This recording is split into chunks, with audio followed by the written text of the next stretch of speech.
Hey there, Lunacy community. Welcome to part 2 of Curing the Incurable with my friend Greg Moran. This is an epic tale of a man who is told that he will have to live with pills for the rest of his life and that his condition is incurable, who went beyond and outside of the norm to discover Simpson oil, which is a cannabis oil derivative, to literally cure, without any additional symptoms or any leftovers, this terrible disease.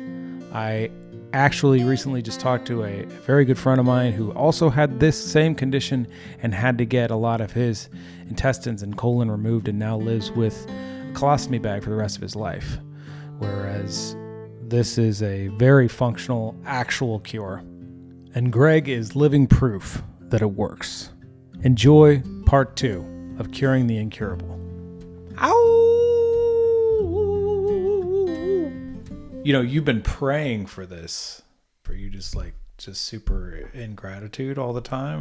I didn't necessarily have a daily prayer practice. It was kind of like healing was always on my mind, and then I would, go and do whatever I was doing that day and be focused in that. But healing was always kind of the undercurrents of those years. What was happening at the time is that I was noticing these synchronicities happening, like these coincidences, and they're becoming more and more and more apparent pretty much from the time of my diagnosis. And over the course of the year and a half leading up to the cannabis oil, they were getting more and more regular and more kind of in my face, to the point where I actually began to get really curious about what it was happening. And then during the cannabis oil treatment, it seemed like they got taken up another notch. And so there's all of these synchronicities happening. I've never heard the term synchronicity before this. I kind of very synchronistically came across the Carl Jung book, Synchronicity. And this was right around this time, actually, 6 weeks into this story is crazy. So 6 weeks into the cannabis oil, I decided to read this book, Synchronicity by Carl Jung, because they're just off the charts right now. Okay. And I bought this book 10 months before in Powell's bookstore in Portland, Oregon, which has new and used books. I just saw it while I was waiting in the checkout line and grabbed it off the shelf, didn't open it, and just bought it. And it stayed on my bookshelf until I picked it up in the middle of this cannabis oil treatment.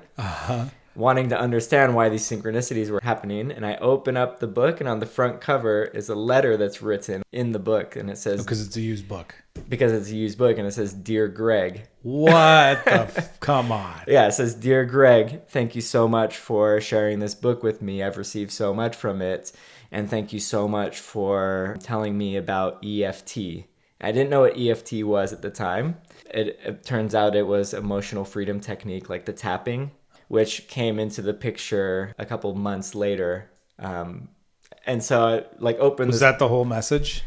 Essentially, that was, I think that book came in just... Did it say Love Jeff at the bottom of it? It didn't say Love Jeff. I don't remember what the name was, but I don't think it was Jeff. Okay. But still, wow. Yeah. And so it was another right in your face, pay attention to this kind of thing.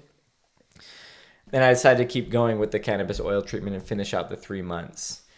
I have no idea what's happening at the time. I just know that my body's just gone through this miraculous healing from the start of the treatment, 15 bowel movements a day, to regular formed normal bowel movements at regular intervals. And as we go forward with the treatments, the spirit of cannabis starts working on the deeper psycho-emotional layers. And so it healed the physical, and then began to go into and show me the patterns and the behaviors and the traumas and the addictions that led to me getting sick in the first place. Okay. And so this is where myself, emotionally, started to go through these big waves. And So it's showing you your shadows. It's showing me my shadows, and it's showing me all of my shit that I've been suppressing and hiding and not looking at. Want to know how you got this? Take a look.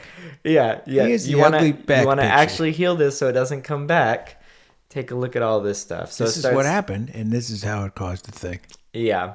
Wow, it's so interesting. Yeah. It's almost like a near-death experience, where you see all the things that got you. You know, you see all the bad shit, but you are still alive to do something about it. So yeah, I mean, it really is a near-death experience because that part of you is dying to be reborn into, you know, Super Greg, you know. Yeah. That you have all these superpowers from your pot that you ate. Yeah. Superpowers from marijuana on Lunacy. Yeah. And so it starts, it starts showing me these pieces, and I have no context for any of this at the time. It's literally taking you, the spirit of marijuana is taking you into your shadow work. To see all these things so you can learn. Yeah. So I can learn and grow and like come back into right relation and alignment in these areas of my life. And so it was showing me, you know, this is where it really showed me clearly like how my porn addiction for many, many years had affected my life. Say more about that. Yeah. So for like years and years, from maybe mid-teens up until getting sick, it was like a daily thing, maybe sometimes multiple times a day, of just like getting sucked into this world of pornography. Mm-hmm. Check. Yeah. And I'm sure many people experience this, especially men in particular. Like the feeling during it is like numbness, but there's excitement, and it feels like you feel something. Mm-hmm. And in a life that's fairly numb, any sort of sensation is exciting. And so it becomes the avenue to have some type of experience. And then afterwards, it leaves you with like shame and guilt and just feeling really, really low and terrible about yourself. How could I have done this? Yes. Yeah. Awful. And I can't believe that girl did the thing with it. Whoa. This is one of those things on this show. We talk about things that people don't normally talk about and people don't necessarily want to talk about. We're giving ourselves permission to talk about this. If you're listening at home and this is like triggering, I respect it and I totally hear you. But, you know, all these women, the vast majority, if not all, of these women have been abused. Mm-hmm. And have sexual trauma in their history or their recent past or like right now while you're watching. Mm-hmm. But they're doing it because there's a camera in front of them and somebody offering them whatever, money or drugs or who the hell knows, right? Yeah. And so there's this whole cycle that then is aggrandized, immortalized in, you know, the worst possible way. But it looks, the girls are hot. It's sexy. It's beautiful. You know, they're hot. It's sexy. We like looking at it. But it's also just like right under the surface, there's just this really disgusting underbelly. And I know for me, you know, learning that, figuring that out, talking to people about the reality behind pornography industry, like that's helpful because then I just think, okay, well, I'm not going to watch this because if I do, I'm contributing to that for this person. And I don't want her to experience that. And if I'm in her shoes, I don't want to have those experiences. And it's my job to heal, you know, as I see it, it's my job to heal that way of being. So, and the shame is so much part of it. You know, it's so much part of it. I used to just convince myself it's not a big deal.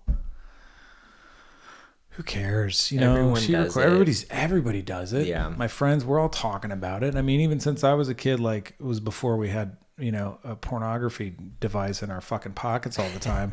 But like, you know, whatever, we looked at magazines and stuff like that. And then once porn was freely available like that, when I was a little older, like that was duh. Of course you're going to look at that, you know? Mm-hmm.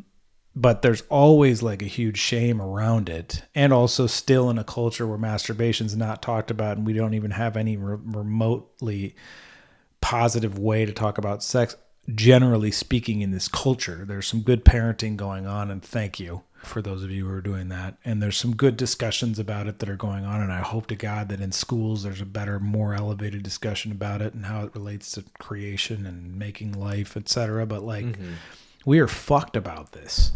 Still, how we relate to sex. And, you know, pornography is unfortunately just like a really ultimately sad offshoot of that disease, you know? So it's really important for us to heal. So like, I really appreciate you talking about it and that the spirit of healing that you're experiencing, which is really the spirit of this plant,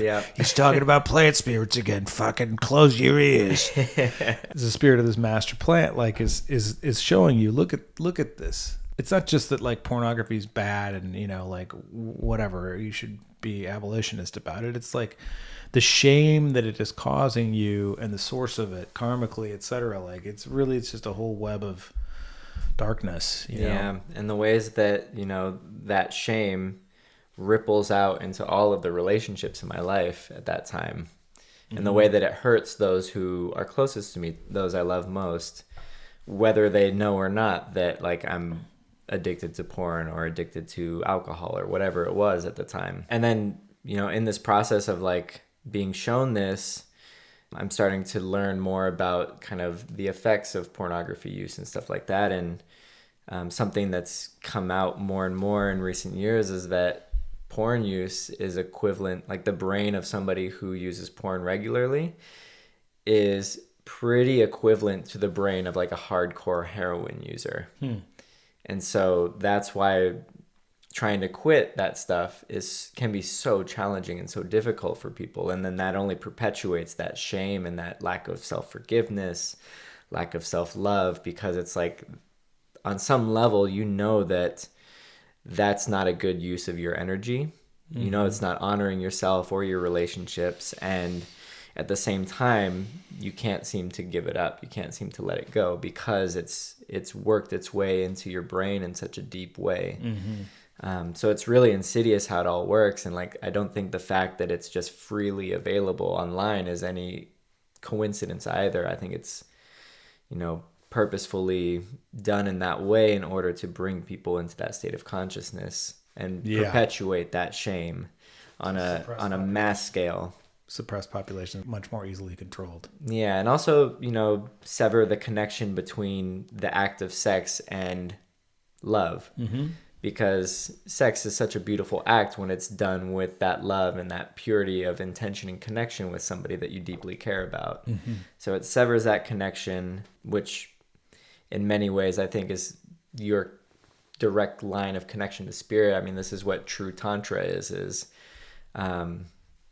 your direct connection to spirit and then coming into and knowing God through the act of lovemaking with your partner. So it's just like a complete reversal of that purity of what the act actually symbolizes, the union of two. Wow. That's deep. Yeah. And by the way, utmost compassion to all of us men out there who are dealing with this. You know, you're not alone. The two of us have obviously been there. And I'd like to say there's no shame, but there's so much shame. And we know your shame. And we are sympathetic to your shame. And we are super supportive of the excavation of that shame in your own journey, in your own path. And just really takes asking about it, praying for it. Like praying for it. I don't mean like praying, you know, I mean praying your own way. Hey, I really want to be free from this thing. Help me out here. You know, ask for help. Not from friends, from like the source that got us here in the first place, the thing that's beyond us that we don't understand. Yeah. Whether you use the word God or higher consciousness, source, universe. The force, yeah. Yeah. Just, you know, that prayer to something greater than yourself. And just ask for the guidance to bring you to the place that you're wanting to be. Yeah. And when this is what this experience really taught me, is the power of prayer. And this is, in many ways, this is what this 3-month tobacco diet really brought back in a big way, is reminding me of the power of prayer and how my prayer was so strong back then, and how can I bring that prayer now into the things that are currently in my life at this time. Yeah. And so coming back to the journey here, cannabis starts going into the deeper psycho-emotional layers. My intuition is getting really strong, and so it's just like something's coming up. I'm processing it, a lot of tears, a lot of like big ups and downs during this time, because I have no idea what's happening. My partner has no idea what's happening, and we're just doing the best we can to move through this. She doesn't know because you're not telling her? No, I'm telling her. Like she's there supporting me. There's an aspect of it that you don't even get. Yeah, we don't understand what's happening right now. We just know that like my physical condition is improving, but now all of these emotions are coming up, and like I might be like in tears one moment, and then fine later that day, and then in tears again, and then fine, and then so it's like these big emotional waves are starting to come. Whereas in the years before this, like I was very cut off emotionally and very numb emotionally. Right. Not feeling anything. Yeah, not feeling anything, which is why you turned on the feelers. Yeah, which is the pot. Which is why like the addictions were so present in my life back then, because it allowed me to feel something. Mm-hmm. And so the emotions are starting to come back online as I move through the cannabis oil thing, and it's beginning to show me the places where I have caused pain in my own life and pain in other people's lives. And in the processing of that, it's just going deeper and deeper and deeper, and bringing me into just the acknowledgement of the ways that I have not been able to show up in the ways that I really truly wanted to show up in my life. Mm-hmm. And in the acknowledgement of that, and allowing myself to express it to my partner and be held in that, and to, share my deepest pain points, mm-hmm. which at that time there was so much shame and guilt about my pornography use, because I felt that I was being unfaithful to her in the relationship because of it. And the suppression of that caused like so much stagnant energy and trauma. So in coming out and sharing that with her, like it led to this big breakthrough moment. Like I no longer had to keep this down. I no longer had to carry this inside of me. Mm-hmm. I can finally let it go now. And were you watching the porn like during this whole process, or had you stopped already? No, I had stopped, but it was like, still popping up occasionally in the back of my mind. Like that desire was still popping up here and there. Yeah. You came clean. Yeah. You made amends.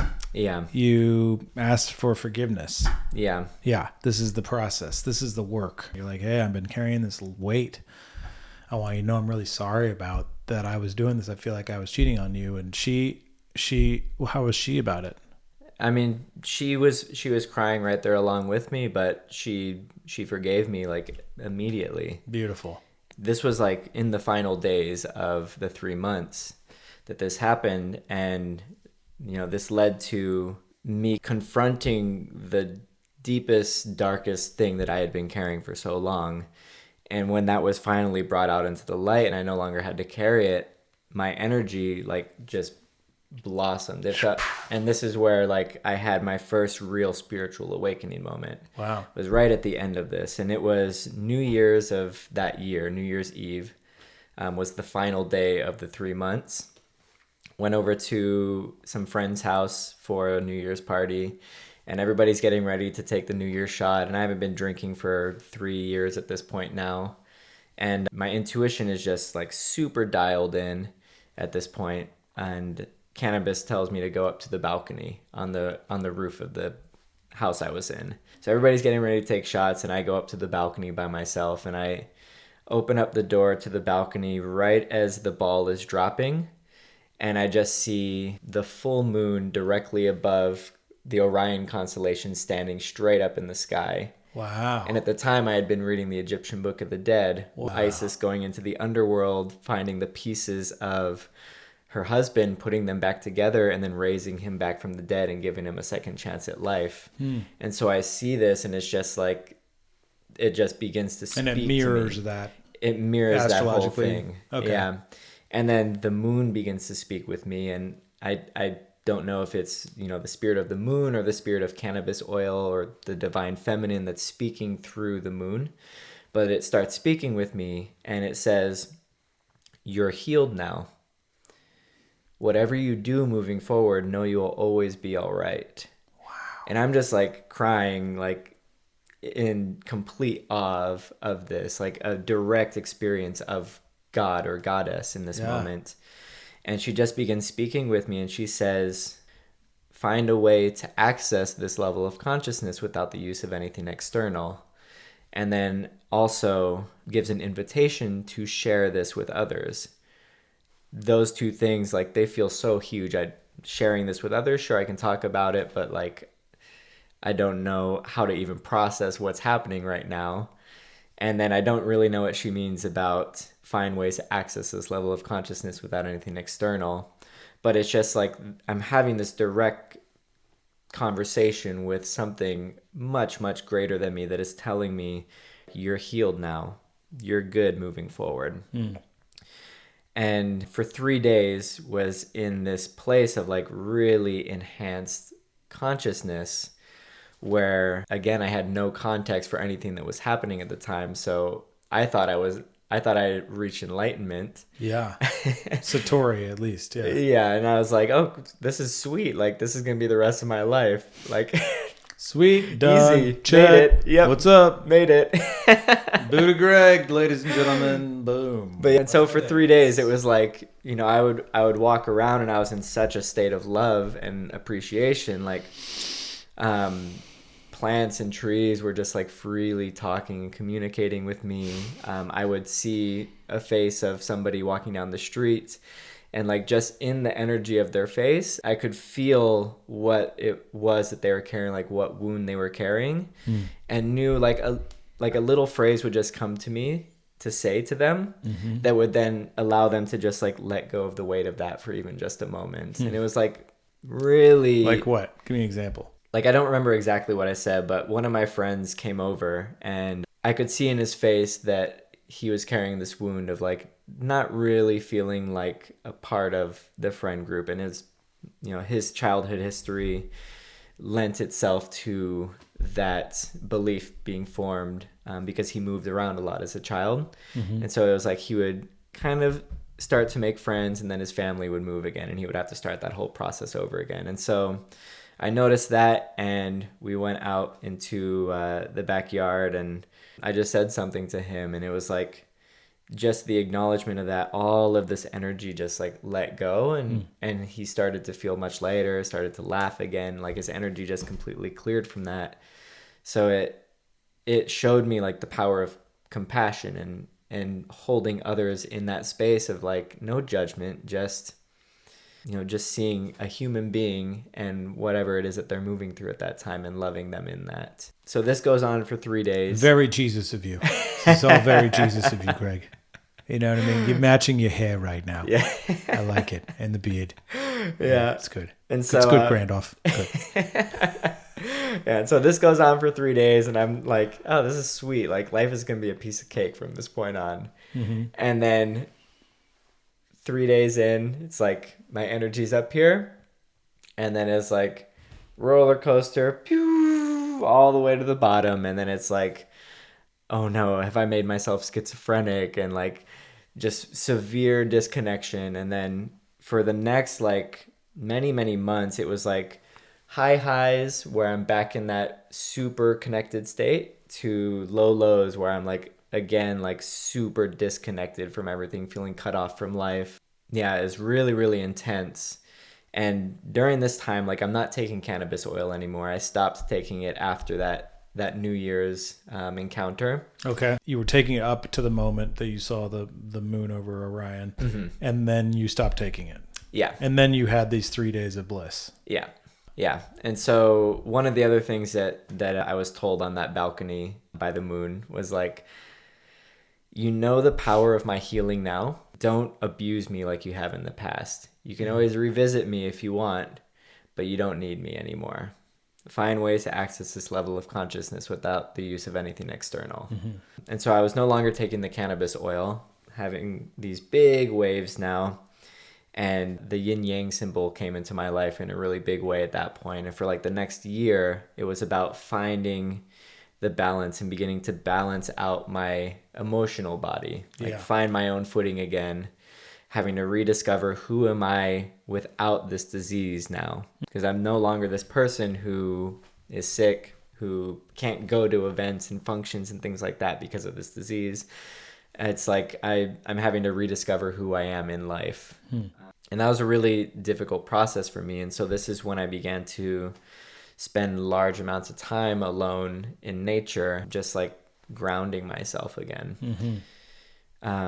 During this time as well, like in the days following the cannabis oil treatment coming to its completion, I go to a functional medicine doctor. Oh, nice. For the first time. And Big fan.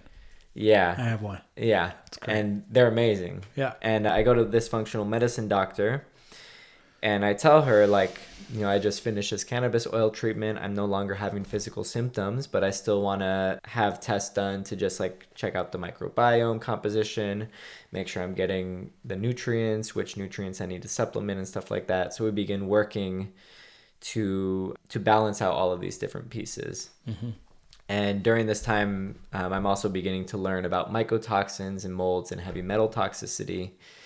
And so we do some tests, and turns out I have like very high levels of toxicity for a couple different heavy metals, a couple different mycotoxins. And that again sends me down another rabbit hole of how, on a physical level at least, that this is likely a big cause of a lot of physical diseases ranging all across the scale, from like mental disease to physical disease of any sort. You don't say. Yeah, is the heavy metals and mycotoxins and the body not being able to let them go, and the stress response that the body gets stuck in at that point. Mm-hmm. Yeah, this is going to be another pin it moment. Yeah. We're pinning it. Yeah. Yeah, because my wife and I have been on this same journey. You know, we worked with a nutritionist, a friend of ours, who was like, I had SIBO for a long, small intestinal bacterial overgrowth, which is probably like ulcerative colitis, way, way light. You know, also some cramping, some weird bowel things, whatever, 3 times a day in the morning, poopings, you know, like whatever, even until recently, acid reflux and stuff like that, and these things. And she did all this. I did this low FODMAP diet for a long time, supplements. She was like, I think you got some toxins, buddy. So I did the tox screen, sure enough, very high in a couple of mycotoxins, super high in a couple of pesticides, which leads to Parkinson's. There's been links from fucking science that knows everything. But really. Yeah. And some other stuff, thallium from smoking cigarettes and barium from God only knows where, environmental. I don't know what the fuck that comes from. But, you know, and so like we've been on a path taking all these different supplements and then testing and retesting with science, all right, in the bloodstream. Well, taking a piss actually, but still in the urine. And I'm excited about taking my next one. I feel like it's going to be a total green lights. We'll see. I pray. But yeah, that's absolutely 100%. If you take a tox screen test and see that there are high toxins in your body, that will lead you to illness. Yeah. Undoubtedly. Yeah. Whether or not science has fucking proven it yet or not, or has revealed it yet, because they have proven it, you know. Like, and maybe it's been suppressed or like. Yeah, we don't want them to know that because we're making too much money off the drugs. You know? Yeah. Anyway, go on. Yeah, and so what led to this exploration of mycotoxins and heavy metals and stuff like that, it was the fact that my physical body is healed, but the tests that I did with this doctor showed that my inflammation levels were still super, super high. And so I'm like, that's interesting because physically I feel great, but my inflammation is showing that it's super high. And then as a result of like years of having really poor nutrition absorption, like certain vitamins were really low and stuff like that. So we do the tests and find that there's mycotoxins and heavy metals present. A big resource that I would just like to mention here that kind of helped in this process was coming across the book. And again, this was my mom. She came across this book in her mama bear mode. What's mom's name? Mary. Let's go, Mary. Yep. Mary Moran is not a moron. Okay. Nope. Yeah, she came across this book. Mary, not a moron, Moran. Aho. Yeah, she comes across this book called Toxic by Dr. Neil Nathan. And he's a doctor who spent decades of his life seeing only the patients that every other doctor had given up on. Wow. Ranging from like, you know, schizophrenia to cancers to autoimmune disorders, like all over the board. And what he found in every single patient that he saw was that they have heavy metals and mycotoxins.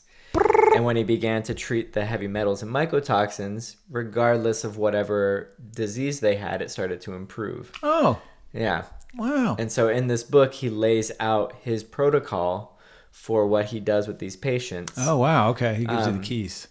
Yeah, he gives you the keys. He gives you the supplements and everything that he would use for his patients. And so we actually began to work with... What's it called again? It's called Toxic. Toxic by Dr. Neil Nathan. Nathan. Okay. Yeah. Cool. And so we actually began working with him through this functional medicine doctor. Synchronistically enough. Sick. She was... Pun intended. Yeah. She was attending seminars where he was leading them very recently before I started seeing her. So it's like a very synchronistic encounter there. Oh, more synchronicities. Yeah, so she hooks us up. Through her, we begin to have consultations periodically with Dr. Nathan. And because I'm having like no physical symptoms, we're just seeing the test results and going off of what the test results are showing. And so that began a 3.5 year process of slowly detoxing all of these heavy metals and mycotoxins. Because one of the things that he mentions in this book is that you don't want to move too quickly when you're doing a detox protocol. And that if you feel any sort of flu-like symptoms during a detox process, he says you're moving too quickly.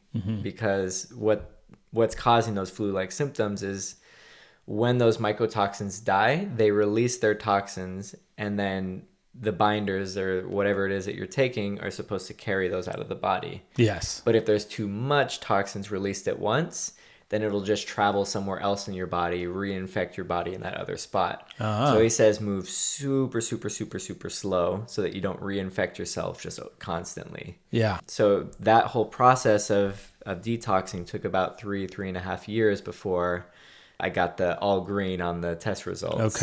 Okay. Yeah, that's good. All right. Yeah. And so that comes... We'll get there, Jeff. We'll get there. Yeah. Slow and steady. You got this. You got this, kid.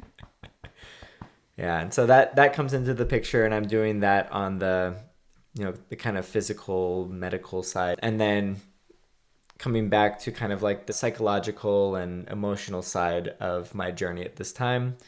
I'm going through these big waves, the ups and downs, and trying to find balance within my emotional body. And this leads me to spending large amounts of time isolated in nature. During this time, I began to do these nature connection courses that were developed through the Wilderness Awareness School up in Washington State that at the time worked with different indigenous trackers to come up with these programs and these practices to help you connect with nature and like re-foster your communion with nature.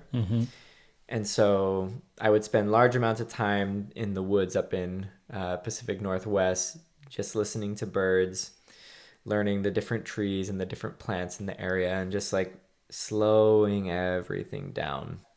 That became like such a deep healing process for me of spending time in nature and slowing everything down. Which again, I think also helps with inflammation on the physical level and stuff like that, because when your body's in those stress states, it's like, we got to keep going, we got to keep fighting. And as you know from like doing diets now, it's when you slow down that those deeper pieces are able to actually like resolve themselves. The deeper emotional pieces are able to come to the surface and be healed. For sure. That's a real thing. Yeah. And the process of your body, your nervous system actually relaxing is such a, I was going to say, I don't know how to describe it, but then I just thought of a way. It's like if your back's all sore, and you lay down flat on the ground, and then all of a sudden you just feel like, all those things releasing. Yeah. But it's like that, but with your nervous system and like the need to like get up and run and go, because life is telling you, or society is telling you that you have to be a cog in the wheel of the, guinea pig mouse trap fucking thing of society and empire. Like when you just really allow your body to really relax and sink into the earth and feel nature, and something miraculous occurs. Like your nervous system really does heal and you feel amazing. So that's beautiful. Yeah, we are nature, so it's just reconnecting with the environment that our body was designed to exist in. Mm-hmm. And so that became a huge part of my journey at that point. Still doing yoga, meditation every day, like became obsessed with that and began to get into the deeper layers of that where it's like, it's not just a physical practice anymore. It's now becoming a way that I connect spiritually inside. And yeah, I take the lessons from the cannabis oil forward with me, but I don't necessarily act on the invitations that were given because I have no idea how to act on any of that. Find ways to access this level of consciousness without anything external, and then to also share about the cannabis oil. But now you do that. Yeah. But yeah, at the time, like I tried to talk with people about the cannabis oil, but I had no context for any of it. Right. And so I would share it with like my closest friends and they would be like, he's lost the plot. Like he's gone crazy. And, that was the people who were closest to me who saw me throughout the whole process as well. Like my family. But they witnessed your miraculous healing too, right? They witnessed it, but they also saw me in like these big emotional swings and stuff like that. And so they're like, he's lost it. Like he's manic. Yeah, he's manic. He needs meds. It never got to that point, but like the people closest to me that I would try to share the experience with, they couldn't hold it. They would discount it. And that led to me like not feeling comfortable sharing it with anybody because nobody can understand. And so I just kind of held it inside, didn't really talk about it. That's another part of why I spent so much time in nature was just to like try to understand myself, what happened. Mm-hmm. And time goes by, my body's physically healthy. Like I'm not worried about the ulcerative colitis coming back anymore at this point. And end up moving down to San Diego. And then COVID happens and all the stuff coming out from the CDC and WHO and all of that is just going directly against everything that I had like actually experienced in the process of healing. Like everything that they were saying was the complete opposite. And that led to this calling, like coming back into my life after a couple of years and just getting louder and louder and louder to the point where I couldn't ignore it anymore and was like, okay, if I am meant to share healing in some capacity, like I'm ready to follow. Please show me the way, God, because I have no idea where you want me to go. Mm-hmm. And then you ended up on Lunacy, ladies and gentlemen. And then I ended up here. Fast forward. Yeah. So during those years when COVID was happening, I was in another relationship. The relationship with the woman that I was with during the ulcerative colitis ended afterwards, in large part because she saw that with my emotional swings, like I wasn't going to be able to forgive myself while still in this relational context, that she needed to actually exit the picture in order to give me the opportunity to forgive myself, which was such a great gift and taught me so much about love, even though it absolutely broke and shattered my heart into 1,000 pieces. Yeah. It was one of the greatest gifts she could have ever given me. And still to this day, like I have so much respect for her because I know it wasn't easy for her to do that either. Mm-hmm. And really showed me, love might also mean making a huge sacrifice like that. Wow. So that relationship ended. I was in another relationship a couple of years later. This was maybe like 2 or 3 years after the cannabis oil treatment and living down in San Diego now at this point. And in this relationship, I was living in San Diego. The people that I was living with, all amazing people, but they were very much of the mind that like whatever the news was saying was what we would believe wholeheartedly without question. Of course they're... Yeah. Greg. They don't lie to people. Yeah. No, dude, it's the news. Okay. If it comes from the television, it's true. But I do want to ask, like when you say all the things that you're hearing out of the WHO and the doctors when COVID came out, just briefly, that were in contradiction to what you experienced, briefly, like what? Like what was it that they said that was in such contradiction? Wearing masks, isolating yourself, all of these different things. like in my own experience of healing, it was the fact that the people closest to me actually came together to support me in that healing. And that was a huge part of it. And then my own understanding of like what actually leads to health in the body. Like I wasn't seeing anything coming out around get vitamin D, eat healthy food. It was like like hide away in your house, spray everything with hand sanitizer and alcohol, kill the microbiome of everything. Right. Hide away in your house, live in constant fear. Like all the things that actually erode and degrade your immune system. Yeah. And put you into that state of stress. And for a long while, I just watched it happening. Like I was aware of what was happening, and especially because of the years that I was going down all conspiracy rabbit holes. I was just like, holy shit, they're actually like doing the thing that conspiracy theorists have been saying they're going to do for forever. Yeah.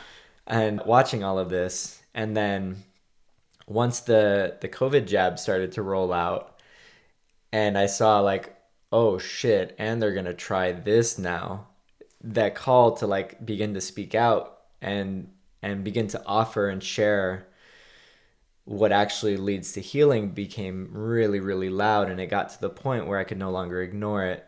And so within the span of like a week, I left that relationship. I left the job I was in at the time and was just like, okay, God, you want me to step into like sharing and offering healing work? Please show me the way, because I have no idea which direction you want me to go at this point. And later that day or the next day, like within 24 hours of that, I was listening to an Instagram live, and the guy who was being interviewed happened to be a breathwork facilitator. I'd never heard about breathwork before this. And at the end of the interview, he mentions that he's going to be in San Diego the next day for a ceremony. And so I signed up for that ceremony. And in that ceremony, it's the first time I've ever experienced anything like this outside of plant medicine.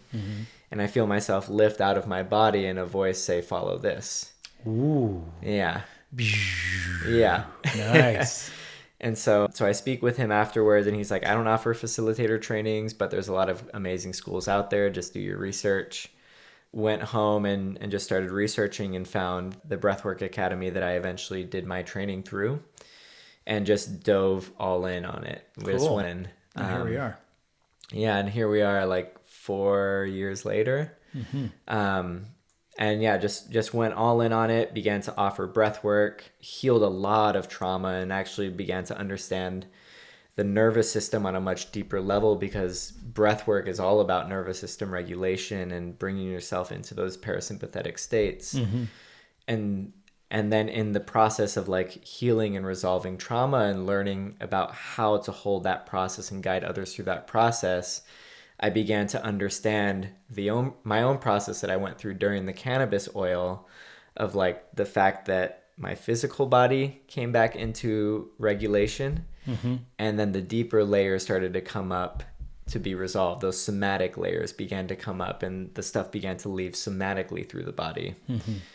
So it offered all sorts of context to what I experienced during the cannabis oil treatment years before. And then also how to hold others and guide others through that in the context of breathwork journeying. And so I just fully devoted myself to that, began to hold ceremonies like very regularly in Southern California, began to teach other trainers at the academy that I taught at, and did that for 2.5 years, and it allowed me to begin to start traveling to different places around the world, which was one of the dreams that I had given up when I got sick, was actually traveling and sharing something of value while I traveled around the world. Beautiful. Yeah. That's awesome. Yeah. That's great. And for people who don't know what breath work is, I'm going to tell them my understanding and then you can correct me. It is a methodology where you breathe. You breathe really fast, all right? And you put a lot of oxygen up in the noggin, all right? And elsewhere. And you also get to a point where you release DMT naturally in your brain, which is the predominant substance in ayahuasca and some other hallucinogens, but really ayahuasca is the main one. And it's also the chemical that your body produces the most of when you're born and when you die, which says a lot about the magic of that chemical. So you experience that level of DMT in your brain, so you might have some visions, etc., but also you're healing different things during the process of doing the breath work, and in a super healthy way that leaves you healthier and without any sort of after effects that you might get from, taking a substance or a plant medicine that where there's no exit door, Yeah, exactly. And beautiful explanation. And just to go off of what you finished with there, it dawned on me that this is what the cannabis oil invited me into, because I found a way to access that level of consciousness without anything external, just using the breath. Look at that, full circle. Look what we just did. Yeah, you're fucking welcome. All right, great. And so, like you said, it's just beginning to utilize your breath in a conscious way, and this brings us into yogic pranayama and these very ancient breathing practices. Like one that Jordan Mockingbird uses is a Taoist breath that has become a daily practice for me now because it's so powerful. Primordial breathing. breathing. Yeah, it's really cool. Yeah, and so with the breathwork journey, and the style that I began to offer was conscious connected breathwork, where we're essentially just breathing in through the nose, breathing using our full lung capacity, so full diaphragmatic breaths, breathing in through the nose, focusing on filling the belly, breathing up into the chest, and then exhaling out the mouth. So it just looks like you essentially breathe in that way for anywhere from 45 minutes to an hour. And as you breathe in that way, you activate the parasympathetic nervous system.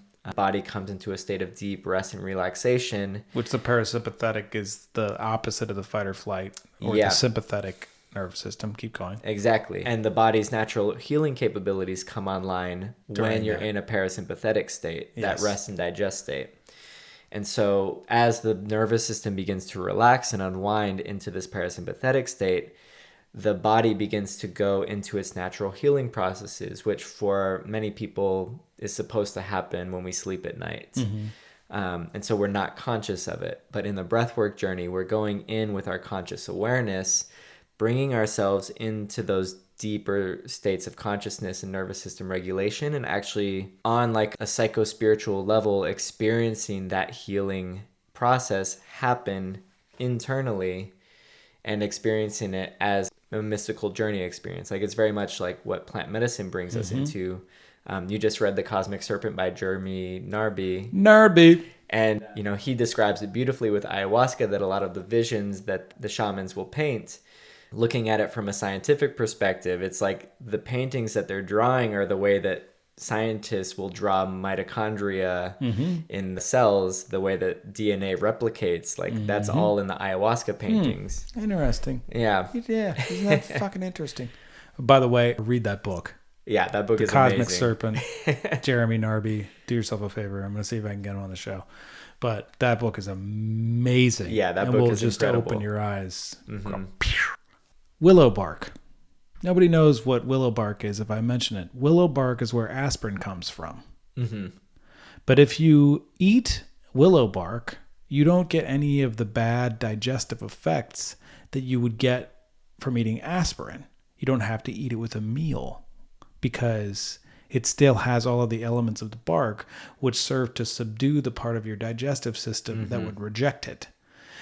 But since we've isolated aspirin from willow bark and said fuck you to willow bark and all of the other things that are part of it, we just have this aspirin, which is helps your pain, but it also can be super poisonous and toxic for you, and literally you can die from if you eat too many of, versus eating the actual natural source of it, willow bark, which comes from nature, not from the pharmaceutical company. Yeah. Yeah, and that's a perfect example of the full spectrum element of nature. Nothing exists in a vacuum, and when you take the thing in its full spectrum, it has all the components that are needed for you to receive the benefits from it. Yeah, she thought it through. Yeah. Nature thought it through. Okay. Yeah, there's some intelligence. It's not all junk DNA. No, man. Fucking junk DNA. What a bunch of arrogant assholes. Yeah. It's so like that's so like, I read that. I was like, are you kidding me? Are you kidding me?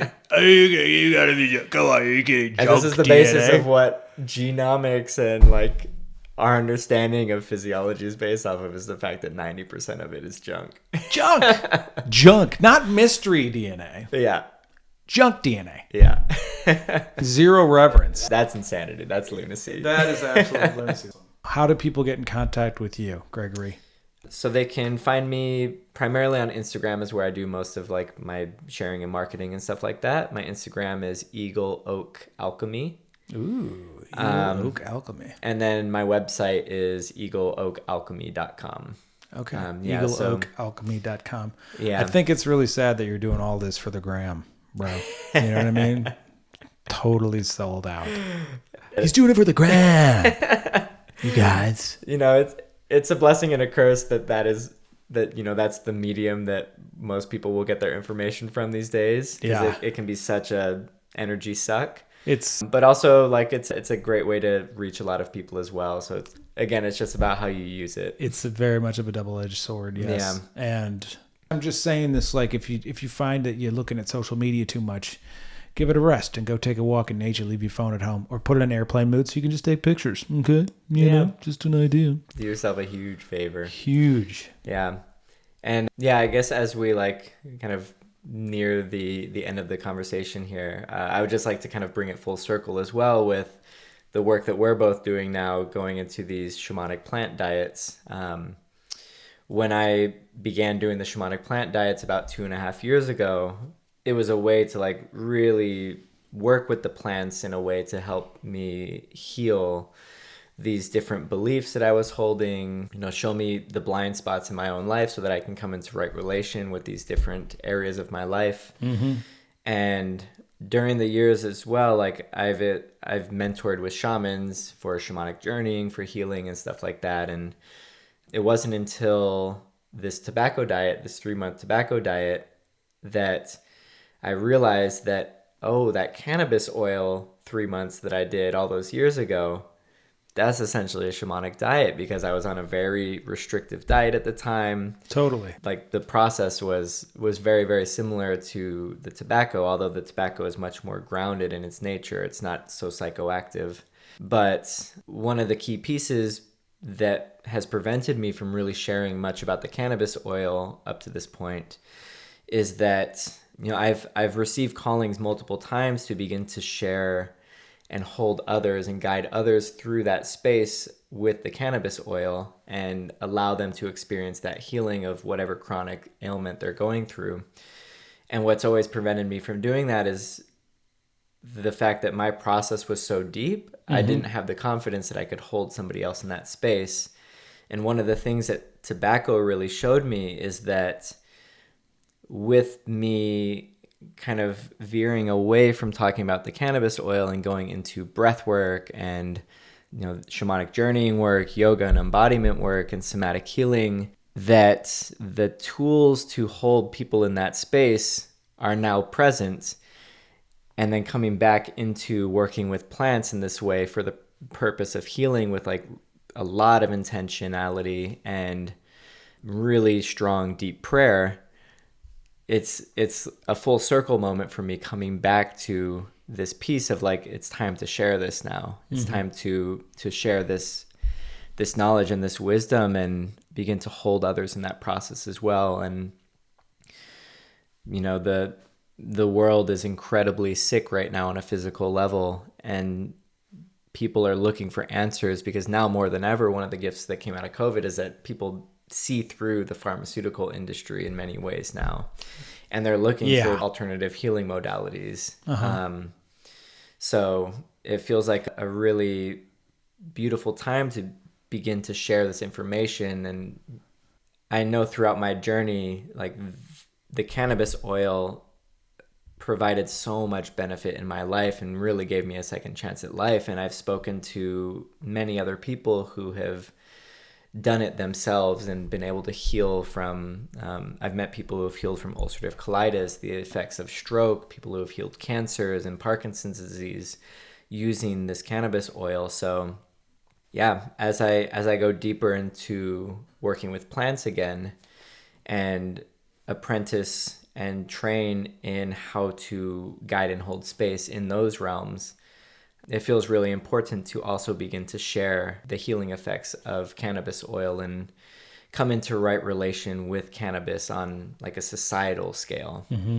Because many people are aware that, there's medicinal cannabis, but to actually use it in a medicinal way is something completely different than the medicinal cannabis that is in the collective consciousness. Yeah.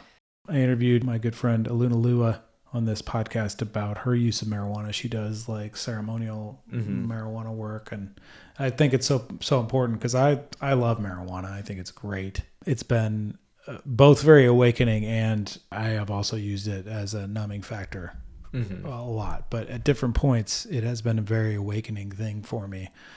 And I don't really smoke it because also same thing. I find that it makes me foggy and it like takes away a lot of the thing. You're burning a lot of the terpenes and the things that are helpful, but it's a sacred plant, and being in right relation and setting an intention and like creating a space for it when you smoke it, and then closing the ceremony when it's over, declaring it complete, makes for a totally different experience. If you're using it as an agent to heal and to connect and to engage, it's super helpful, incredibly powerful.